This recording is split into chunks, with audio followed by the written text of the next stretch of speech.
একদিন আওলাদে রসুল গাউসুল আজম হজরত আহমদুল্লাহ মাইজভান্ডারী জালালি হালতে পুকুর পাড়ে বসিয়া উজু করতেছিলেন। হঠাৎ তিনি বলে উঠলেন, হারামজাদা, তুই এখান থেকে দূর হস নাই। এই কথা বলে তার হাতের লোটাটি জুড়ে পুকুরে নিক্ষেপ করলেন। কিন্তু তখনও আওলাদে রসুলের উজু সম্পন্ন হয় নাই। খাদেমগণ তাড়াতাড়ি অন্য আরেকটি লোটা এনে দিলেন। তিনি উজু সম্পন্ন করে দায়রা শরীফে চলে যান।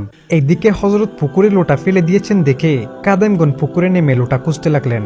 অনেক খোঁজার পর সকলে হতাশ হয়ে উঠে গেলেন। প্রিয় দর্শক, অলি আল্লাহদের কাজ বোঝা মুশকিল।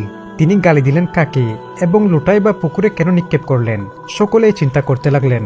এত খোঁজার পর হজরতের লোটা পাওয়া না যাওয়ার কারণই বা কি? প্রিয় দর্শক, এভাবে 2 দিন চলে গেল। 2 দিন পর রাঙ্গুনিয়া নিবাসী আসমত আলী নামক এক ব্যক্তি হজরতের জনক ভক্ত। তিনি কিছু নাস্তা ও হজরতের পুকুরে নিক্ষেপ করা লোটাটি নিয়ে মাইজভান্ডার দরবার শরীফে হাজির হলেন। তিনি হজরতের খেদমতে গিয়ে লোটা ও নাস্তাগুলি সামনে রাখলেন এবং কদম বুচি করে অনেকক্ষণ যাবৎ হজরতের কাছে দাঁড়িয়ে কাঁদতে লাগলেন। পরে বাহিরে আসলে সকলে তাকে লোটা কোথায় পেলেন এটা জানতে চাইল। তিনি বলতে লাগলেন, সে এক অপূর্ব ঘটনা। এই লোটার মারফত হজরত আমার প্রাণ রক্ষা করেছিলেন। ভাই, আমি গরিব মানুষ, মনে করেছিলাম পাহাড় থেকে কিছু লাকড়ি আনিব এবং বিক্রয় করে যা পাবো তা দিয়ে হজরতের জন্য নাস্তা আনবো। তো মাইজভান্ডার দরবার শরীফ থেকে 42 মাইল দূরে রাঙ্গুনিয়া কুদালা পাহাড়ে গিয়ে কিছু কাঠ সংগ্রহ করে এক গাছতলায় আটি বাঁধতেছিলাম। এমন সময় এক বিরাট বাঘ কোথা থেকে হঠাৎ এসে আমার সামনে হাজির হইল।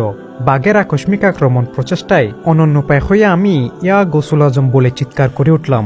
এটা বলতে না বলতেই আকস্মাৎ শূন্য হতে একটি লোটা এসে বাঘের মুখের উপর পতিত হলো। সুবহানাল্লাহ!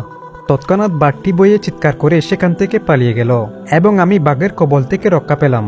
তারপর লোটাটি হাতে নিয়ে দেখলাম এটি হজরতের লোটা। কেননা লোটাটি হজরতকে ব্যবহার করতে আমি দেখেছি, তাই লোটাটি ও লাকড়ি নিয়ে আমি বাড়ি আসলাম এবং লাকড়িগুলো বিক্রি করে হজরতের খেদমতে সামান্য নাস্তা তৈরি করে আনলাম এবং এই লোটা ও নাস্তা নিয়ে হজরতের খেদমতে হাজির হয়েছি। আমাকে হজরত অসীম দয়া করে তাহার বেলায়তি ক্ষমতায় এই নরখাদক বাঘের কবল থেকে রক্ষা করেছেন। না হলে আমার আর কোনো উপায় ছিল না। সুবহানাল্লাহ! গাউসুল আজম মাইজভান্ডারী জীবনী শরীফ, পৃষ্ঠা নং 121 থেকে 129।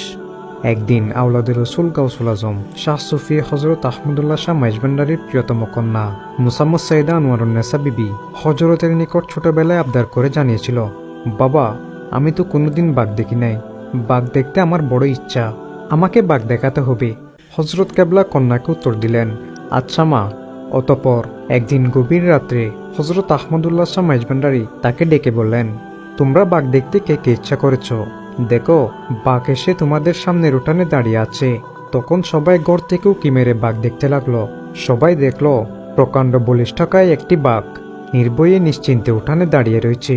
কে যেন উহাকে মন্ত্রমুগ্ধবোধ বন্দী করে রেখেছেন, যেন কারো পোষা শিক্ষিত বাঘ। সুবহানাল্লাহ! প্রিয় দর্শক, এই রূপ প্রায় সময়ে নিঝুম রাত্রে সাপ, বাঘ ইত্যাদি হিংস্র প্রাণীদেরকেও হজরত গাউসুল আজম মাইজভান্ডারীর খেদমতে আসতে দেখা যাইত। সুবহানাল্লাহ!